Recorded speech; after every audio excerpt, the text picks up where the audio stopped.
Aluminium का आविष्कार देखो 1825 में फ्रेंच में हुआ था और एल्युमिनियम अपने इन्वेंशन के कुछ दिन के अंदर ही अपने जो विकास की चरम सीमा पे पहुंच गया। इसकी ब्राइटनेस जो थी, जो चमकने वाली प्रॉपर्टी थी, लोगों को बहुत ज़्यादा अट्रैक्ट करने लगी। इसके सामने सोना चांदी साइड होने लगे, फीके पड़ने लगे। लोग सोना चांदी को छोड़कर एल्युमिनियम का बर्तन का, एल्युमिनियम के सामान का इस्तेमाल करने लगे। एल्युमिनियम जो था प्रतिष्ठा का सूचक बन गया। उस समय वहाँ के जो सम्राट थे, नेपोलियन बोनापार्ट थे, अपने कपड़े में भी वो एल्युमिनियम के बटन का इस्तेमाल करते थे। जब राजमहल में मुख्य अतिथि को खाना पीने पे बुलाते थे, तब एल्युमिनियम के बर्तन में खाना पीना दिया जाता था और सोने चांदी के बर्तन में मध्यम दर्जे के जो अतिथि होते थे उनको खाना पीना दिया जाता था। ये क्या बताता है? ये बताता है कि बहुत जल्दी ही एल्युमिनियम की जो प्रॉपर्टी थी, जो उसकी सुंदरता थी, चमक थी, ब्राइटनेस थी, लोगों के सर पे चढ़ के इतनी तीव्र गति से बोलने लगे कि लोग सोना चांदी को भूल गए। सोना जो अपनी 24 कैरेट प्योरिटी के लिए जाना जाता है, पहचाना जाता है, लक्ष्मी जी की पहली पसंद सोना होता है, वो सोना समाज में अपनी प्रतिष्ठा, मान सम्मान खोने लगा और उसकी जगह एल्युमिनियम ने ले लिया।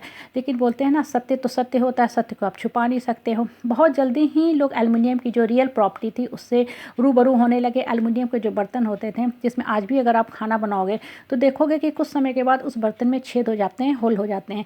जैसे जैसे समय बीतता गया, 30 साल के अंदर लोग एल्युमिनियम की जो रियल प्रॉपर्टी थी, जिसे हम फेक प्रॉपर्टी कहते हैं, उससे लोग उनका मुंह भंग होने लगा, उससे लोग रूबरू हो गए और एल्युमिनियम के बर्तन पे भीख मांगने लगे। अब देखो, ये छोटी सी बात जो है हमें जीवन की कितनी बड़ी शिक्षा देता है। हम जिस समाज में, परिवार में, परिवेश में रहते हैं, हम लोगों को किस आधार पे तौलते हैं? उनके पावर, पोस्ट, पोजीशन, पैसा पे। लेकिन हम ये भूल जाते हैं कि ये जो पावर, पोस्ट, पोजीशन, पैसा है ना, ये टेम्प्रोरी है। ये चीज़ें सिर्फ थोड़े समय के लिए दूसरे के ऊपर आपको धौंस दिखाने में काम देगा। आप अपने पैसे की गर्मी और गरिमा के बल पे जो समाज में इज्जत लेते हो, वह सिर्फ और सिर्फ क्षणिक होती है।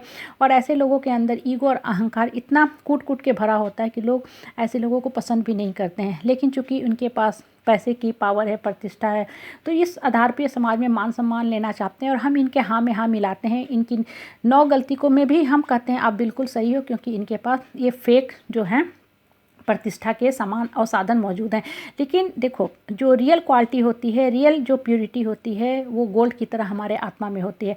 आत्मा हमेशा सत्यता, प्योरिटी, पावर, पॉजिटिविटी और आत्मबल के लिए जाना जाता है। इसलिए अपने आत्मा को चमकाओ। जितना ज़्यादा आपका आत्मबल स्ट्रांग रहेगा, मन सुंदर रहेगा, आपको समाज में पद, प्रतिष्ठा, पोजीशन ऑटोमेटिकली मिलने लगेगा। आपको जो पहचान देगी वो आपकी आत्मा देगी। ये आपकी रियल पहचान है। This will goes with you in next life time. आपको पूर्व जन्म में भी, इस जन्म में भी और अगले जन्म में भी सिर्फ और सिर्फ पहचान और आइडेंटिटी आपको आत्मा के क्वालिटी से मिलेगी। और never ever put a price tag upon any human soul.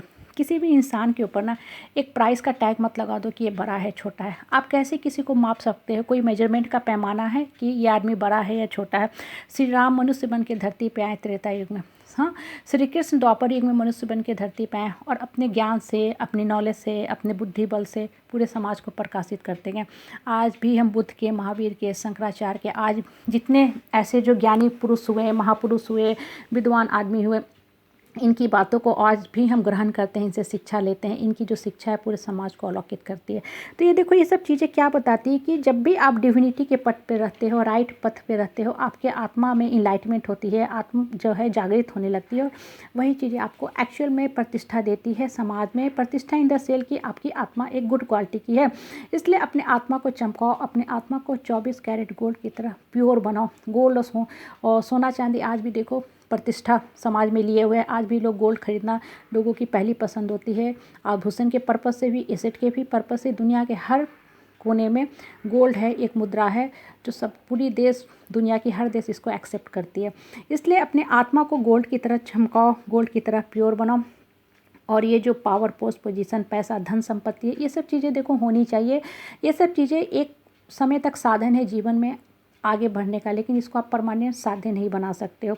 This are all perishable, this will left behind. आपके साथ जो जाएगी अगले लाइफ टाइम में सिर्फ आपके जो अंदर की क्वालिटी होती है, जिसे हम संस्कार करते हैं, जिसे हम पर्सनालिटी कहते हैं, सद्गुण कहते हैं, यही चीज़ें आपको नेक्स्ट लाइफ टाइम में जाएगी, क्योंकि लाइफ इज इटर्नल।